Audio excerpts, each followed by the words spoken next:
सभी भाई बहनों को जय मसीह की। आज का पवित्र वचन है उत्पत्ति 19 के बारे में, जो कि बहुत इम्पोर्टेंट वचन है। यदि आप लूत के बारे में, लूत की पत्नी के बारे में हर एक वचन जानना चाहते हो तो इस वीडियो को पूरा ध्यान से ज़रूर सुनना, जो कि बहुत प्यारा और बहुत अच्छा वचन है। आज इस वचन के द्वारा भी जानोगे प्रभु हम सबसे कितना प्रेम करते हैं। यदि हम सब बुराई पाप से बचे रहें तो प्रभु सदा हम सबके साथ रहते हैं। तो आज आप इस वचन के द्वारा जानोगे, तो इस वीडियो को पूरा जरूर सुनना। और आइए हमारे साथ इस वचन को पढ़िए। हालेलुया।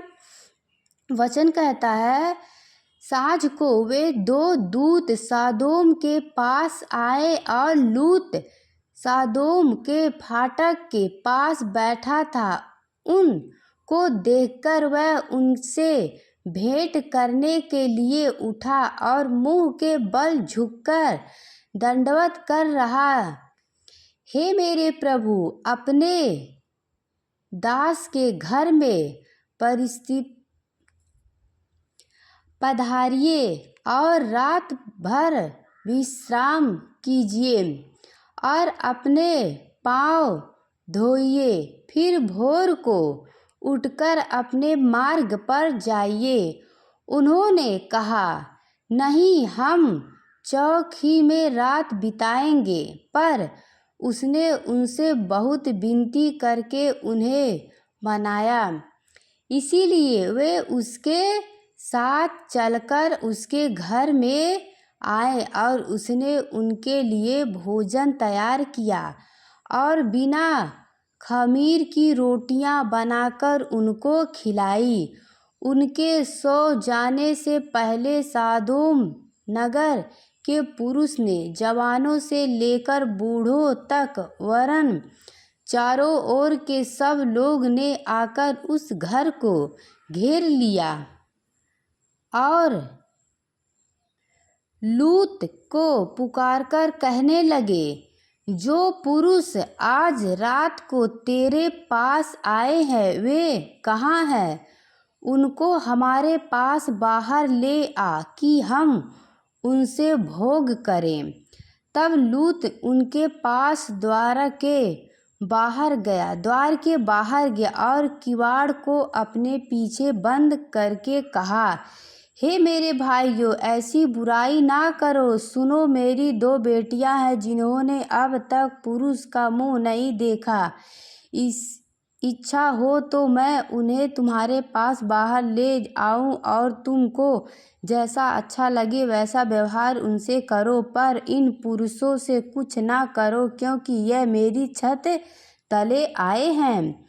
उन्होंने कहा, हट जा। फिर वे कहने लगे, तू एक परदेशी होकर यह रहने के लिए आया, पर अब न्याय भी बन बैठा है। इसीलिए अब हम उनसे भी अधिक तेरे साथ बुराई करेंगे।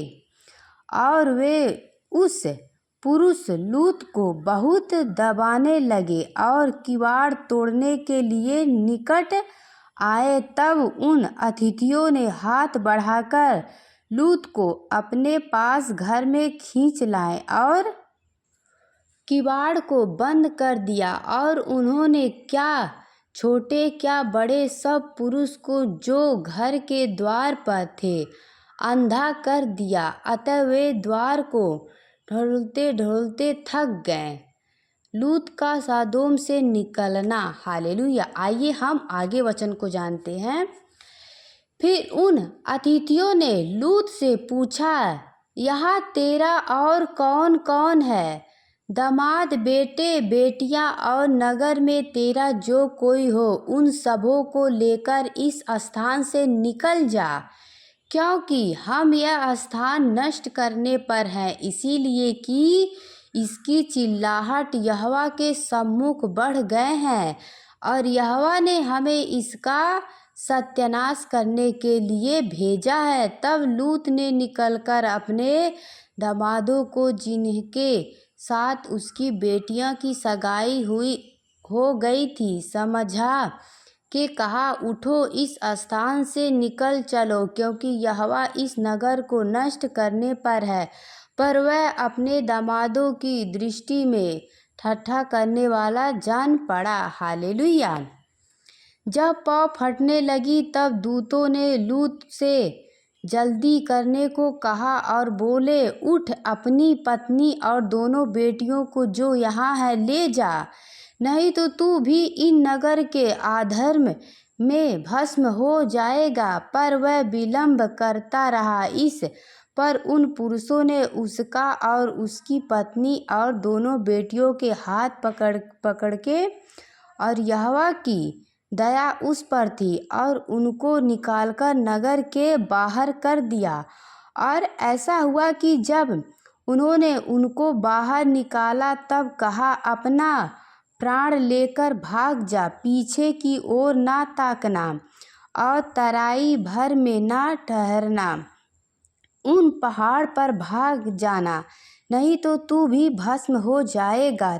लूत ने उनसे कहा, हे प्रभु, ऐसा ना कर, देख, तेरे दास पर तेरी अनुग्रह की दृष्टि हुई है, और तू ने इसमें बड़ी कृपा दिखाई कि मेरे प्राण को बचाया है। पर मैं पहाड़ पर भाग नहीं सकता, कहीं ऐसा ना हो कि कोई विपत्ति मुझ पर आ पड़े और मैं मर जाऊं। देख, वह नगर ऐसा निकट है कि मैं वहां भाग सकता हूं, और वह छोटा भी है, मुझे वहीं भाग जाने दे। क्या वह नगर छोटा नहीं है और मेरा प्राण बच जाए? उसने उसे कहा, देख, मैंने इस विषय में भी तेरी विनती स्वीकार की है कि जिस नगर की चर्चा तूने की है उसको मैं नष्ट ना करूँगा। फुर्ती से वहाँ भाग जा, क्योंकि जब तक तू वहाँ ना पहुँचे तब तक मैं कुछ ना कर सकूँगा। इसी कारण उस नगर का नाम सोअर पड़ा। हालेलुया।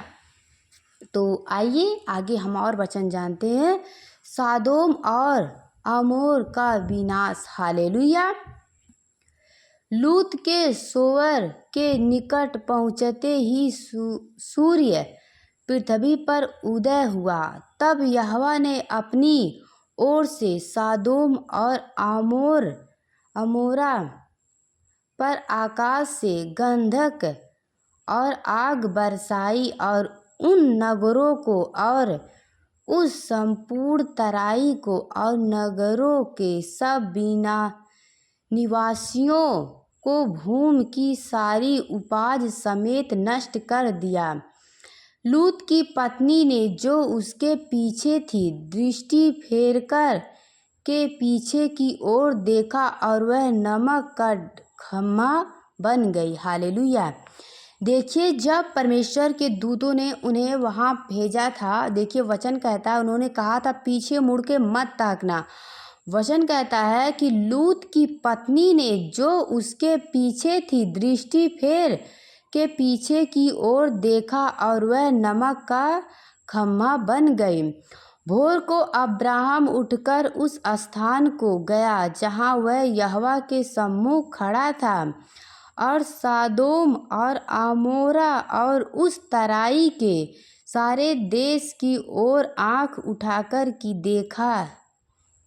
क्या देखा कि उस देश में से धधकती हुई भट्ठी का सा धुआं उठ रहा है। और ऐसा हुआ कि जब परमेश्वर ने उस तराई के नगरों को जिनमें लूत रहता था उलट कर नष्ट किया, तब उसने अब्राहम को याद करके लूत को उस घटना से बचा लिया। हालेलुया। आमीन। यदि हम सब परमेश्वर पे विश्वास रखेंगे और सच्चाई में बना रहेंगे तो परमेश्वर सदा हम लोग को साथ रहते हैं। मुसीबत चाहे जो भी हो, प्रभु सदा हम सबको बचाएंगे। हालेलुया। तो मैं उम्मीद करती हूँ कि आप सभी भाई बहनों को इस वचन के द्वारा हर एक चीज़ पता होगा। हालेलुया। आगे हम थोड़ा और वचन बताते हैं, आप लोग को ध्यान से वचन को जरूर सुनना। फिर लूत ने सोअर को छोड़ दिया और पहाड़ पर अपनी दोनों बेटियों समेत रहने लगा, क्योंकि वह सोअर में रहने से डरता था। इसीलिए